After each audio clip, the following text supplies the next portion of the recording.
So my name is Silma COF, and my topic is something relatively new in nutrition. Over the last 25 years, energy drinks have experienced a considerable growth in popularity. Due to this success, they have recently been receiving a lot of health scrutiny from the FDA and a lot of unflattering publicity. Lots of people are saying that they are detrimental to the health of their consumers. My claim is that energy drinks actually have many beneficial effects for their consumers. They pose multiple health benefits.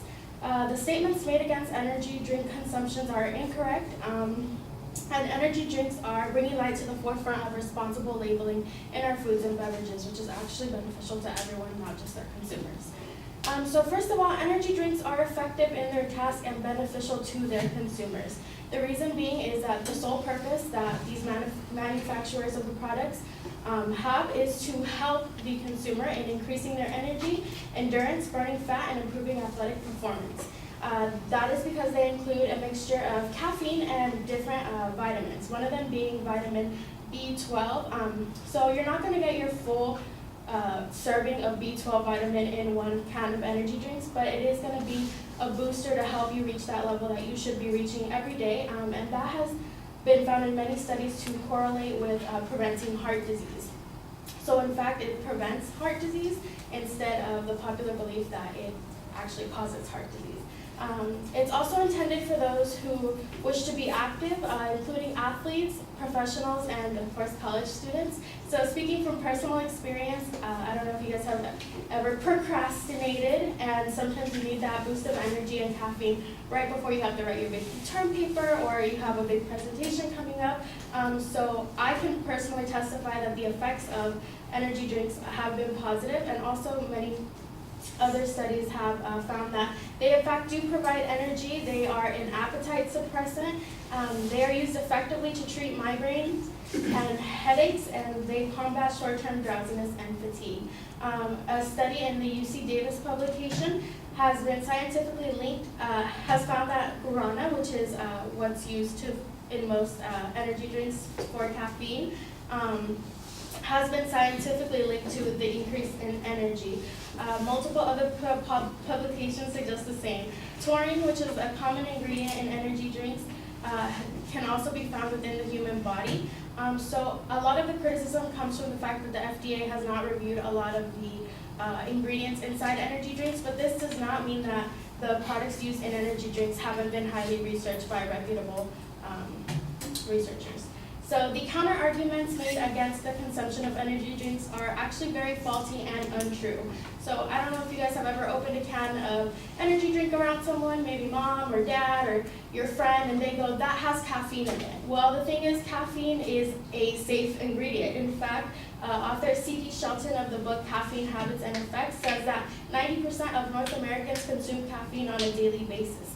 Caffeine is found in many beverages and foods, for example, tea, sodas, energy drinks, chocolate. And what caffeine actually does to our body is that it stimulates our nervous system, reducing the effects of fatigue, and also restoring alertness, which all sound like pretty positive effects. Also, he says that the bulk of caffeine consumed actually comes from our coffee beverages. Take a look at all the Starbucks around. So that's my next point. Energy drinks, although they are increasing in popularity, only form under 2% of the percentage of non-alcoholic beverage market, which means that other products that you're consuming more regularly are actually the ones contributing more to your sugar intake. A study done by some researchers in Europe was found that the common belief that energy drinks significantly contribute to overall caffeine consumption simply isn't true. And people do not know that the amount of caffeine presented in something like Red Bull or Monster is actually equal to your cup of coffee from Starbucks. Which actually brings me to my third point, that the labels of energy drinks are at the forefront of caffeine-related information. This is because they actually address the fact that they have caffeine. They're not trying to hide it. They know that a lot of people fear caffeine, but they don't really see any problem with it because their people have done the research and they know that caffeine is actually beneficial. So this is good because they actually tell you what's in their product. They address the fact that the beverage does contain caffeine, it tells you how much, it's presented in the labels, and it's guaranteed to be safe. And they also display an advisory statement on the product that tells you that it should be consumed in moderation, just like any other food or beverage. So this is really beneficial to everyone because instead of hiding what's inside their products, they address it. In conclusion, energy drinks are actually very safe for their consumers. They provide all the benefits that they say they will provide. The assumptions about how they are unsafe are faulty and incorrect, and they are actually helping us in developing better labels and informing our consumers. That's all.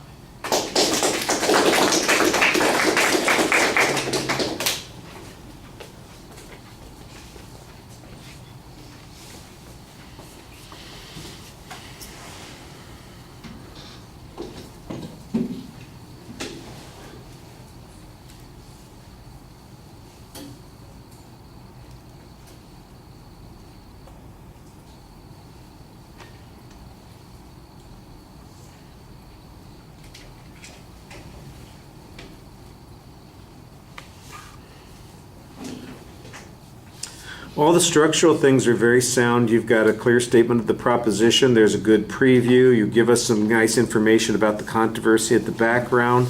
In the body of the speech, you have the secondary points signposted. For the most part, they're labeled as claims, and there are declarative sentences. I do think that your third point is a little confusing, and there's a presupposition built into it that needs to be demonstrated. But I know where you're headed on most of those points. On the evidence, it's a little bit inconsistent. I get a bunch of factual data that's asserted concerning the content, the caffeine levels, studies that talk about the benefits of guarana and taurine, and but it's very ambiguous as to what they're actually saying on that. Even though I got a source citation on the one thing, I don't know, what that means. If there's a problem with the research that suggests that there's something dangerous about the products, if you had a specific criticism of that research, that would be helpful. As it is, it's a little bit more generic. It basically comes down to, look, caffeine's in everything, and caffeine's okay, so since it's in energy drinks, it must be okay, which is a reasonable argument, assuming that it is, in fact, the same levels that people are consuming. And that those are in fact safe. I'm not sure that everybody's consumption of caffeine, whether it is in coffee or sodas or energy drinks, is safe. I suspect that there is probably a difference in the amounts that are there, but you've said that they are the same. So, that's one of those pieces of things that's supposed to be factual data that I didn't think was very clearly cited. Is it measured by the ounce? Is it measured by the serving? How much caffeine are you getting? And by the way, the other question, of course, is whether or not those other ingredients, do they contribute anything? Do they affect the caffeine consumption anyway? I think that would be something to talk about a little bit as well.